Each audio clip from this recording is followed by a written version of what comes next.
This program only reflects the personal views of the program hosts and or the individual contributors.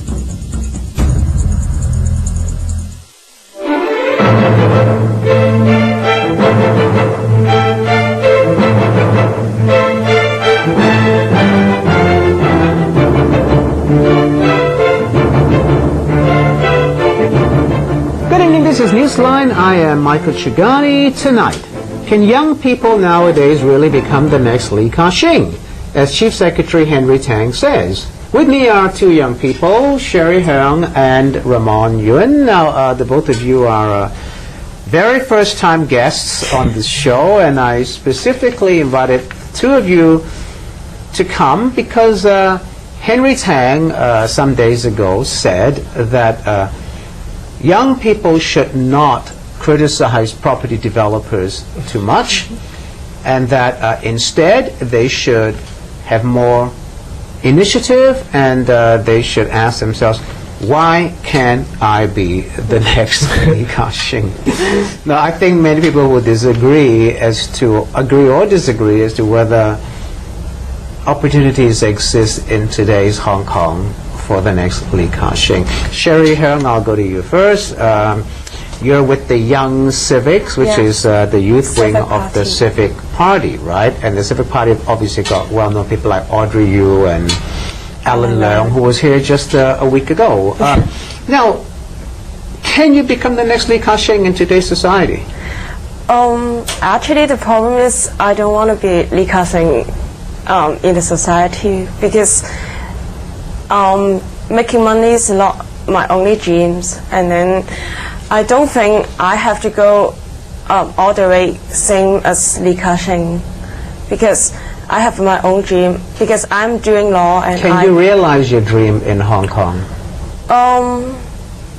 Because a lot of young people say they cannot realize their dream. The opportunities don't exist anymore. Is that true? But it depends what your dreams are. You're now a law student, right? Yeah. So eventually, obviously, you hope to become a lawyer. Yes. Right? So your dream is to be a lawyer. Yeah. But surely the opportunities do exist for you to become a lawyer in Hong Kong. I think it's hard for many people because the law, the degrees are... Well, what's the problem with the degree? Because not many people can get into the law school in HongOng because it's get only very limited seats. So I think if people want to be lawyers, they may get So that is a failure in the Hong Kong government, that they haven't created enough places for people like yourself to get in. You say it's very hard to get in. Yeah, I think so. Okay, well, Ramon, Yuen, I'll come to you now. You're Young Democrats, which is also the youth wing of the Democratic Party, and if you're in the youth wing, the both of you, then obviously you're going to be generations down our future politicians, right? Because you've joined political parties, right? So now, Ramon, you are no longer a student. You're working in a financial company, right? Yeah. You're an financial investor, right? Yeah.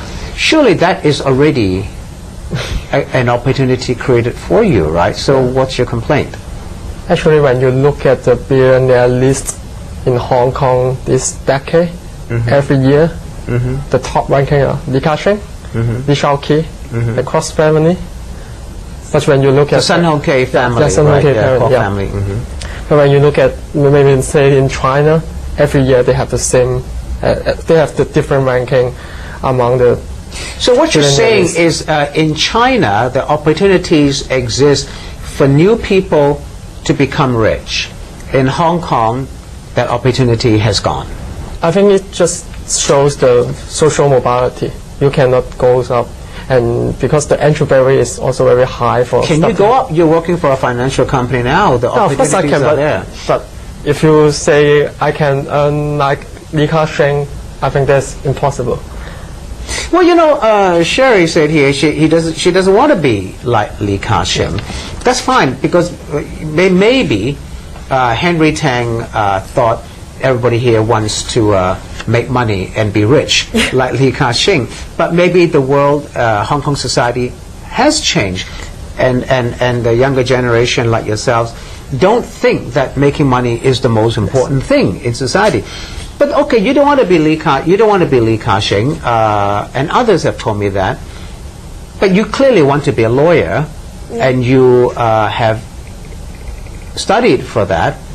But when somebody like Henry Tang says to you, work hard, young people are not working hard enough, they should work hard, they should not criticize the property developers like Ramon just did, and make your own future, do you feel he is disrespecting the young people in Hong Kong? Yeah, I think he is labeling the young people in Hong Kong. In my view, I think everyone in Hong Kong, the young people especially, like the post-18, post-19, we all work hard. But of course there are some people who may be lazy, but that's the society. We have all kinds of people, we have diversity. But I think majority of people, they will work very hard to fight for their futures and to So what do you think when Henry Tang, who is the chief secretary and he hopes to be the chief executive, when he stands up, and this is not the first time he's done that before, he says that young people complain too much, that they should not be complaining, that they should get on and they should have more initiative, take more risks. When he says that, how does that make you feel? Do you feel insulted? Yeah, because we discover what's going on in the societies, and then we point it out to the government. I think the government should lend us the ears and to listen to what you don't think the government is listening to you? No, I don't think so. Tell me why. Because like every time we are saying that we are talking about the property hegemonies, and in Hong Kong we are talking about the wealth gap in Hong Kong, the income gap, and then we are talking about the social injustice in Hong Kong, and then Mr. Henry Tang will say, oh, you should stop complaining, and then Hong Kong is still good, and you still have a bright future if you work hard.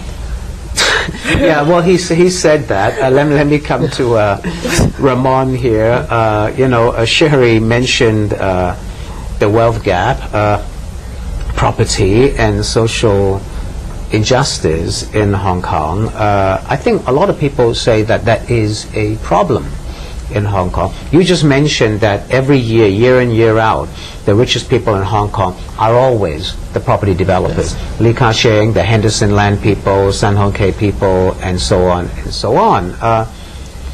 But Henry Tang did say developer hegemony, property developer hegemony, that is not something he agrees with. He doesn't think that it is hegemony. He thinks that people like Li Ka-shing worked very hard throughout his life, and that's how he made money.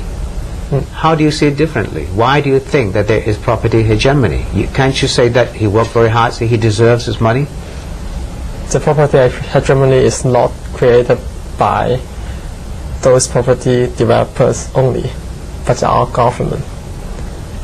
And the high land price... By our government? By our government, yeah. There's a collusion between them and the government. Is that what you say? Well, they always can. They have no collusion, but it's hard. Do you believe there is collusion?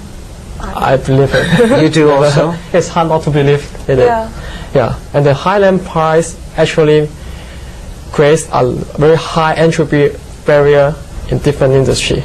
So you can see many artists protested about they cannot afford the rent. Yeah, they are for the rent. They cannot fulfill their dreams because those artwork you have to give them time. If after a year or 2 years they cannot maybe sell. Do you feel disillusioned then? Do you feel you've lost hope? As a young person in Hong Kong, do both of you feel you've lost hope, that you cannot realize your dream? Actually, in the moment I remain positive because I still hope the next chief executive will not Henry Tang. You don't want Henry Tang? Yeah, we'll do something. What about you? Do you feel you've lost hope, Shirry? Because you have not yet started work. Ramon has, but you still haven't. Have you lost hope? I would say yes, a bit. Because if you want to start a business in Hong Kong, if you can't even afford the rents, then how can you start everything?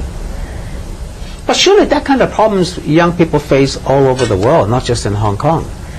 Yeah, but in Hong Kong the problem is especially big and especially large because the rent is especially expensive. Right. We've got the highest rents in the world. Yeah, and then the government did not do anything to help the young people to start the business. And so how can we become Lee Ka-shing when we can't even start? Tell me why you joined the Civic Youth Wing of the Civic Party. Do you feel that you want to change Hong Kong society? Is that why you joined a political party? Yeah, I joined it in last year after the universal referendums. And then I think that because I saw... Oh, you joined there when 5 legislators resigned to have a so-called referendum for democracy. Yeah. Why did that make you join? Because I want to support them. I wanted to foster the process of democracy in Hong Kong. How do your parents feel about you doing that? They disagree at the beginning, but later become very supportive, and then I guess they will be very supportive after all. Okay, Ramon, why did you join the Young Democrats? I joined the Young Democrats because I saw the Democratic Party has some policy research department, which I think the policy research aspect the government has been doing very little. Like a kindergarten level, you can see the central policy unit always do some silly. The central policy unit is the government's think tank that measures public opinion. Yeah, even the government think tank is like that. You can imagine. Are you saying that the central policy unit, which looks at public opinion, it's always getting things wrong? Is that what you're saying? It misreads public opinion? The question is misleading. It's misleading. The questions, right? Yeah. Say, do you agree there is any property hegemony? Just yes or no. The question. You cannot answer any so other question. So they made the question to get us the answer that they want, right? Yeah. Well, in fact, the former head of the Central Policy Unit, Leo Goodstadt, was on this show a few weeks ago. He was the former head of that, and he says things are done very differently now. But, I'm going to pick up, after the break, I'm going to pick up what you said, Shirry, about unfair society. Both of you said unfair society, social injustice, upward mobility, and so I'm going to pick that up, okay? Don't go away. Be back soon.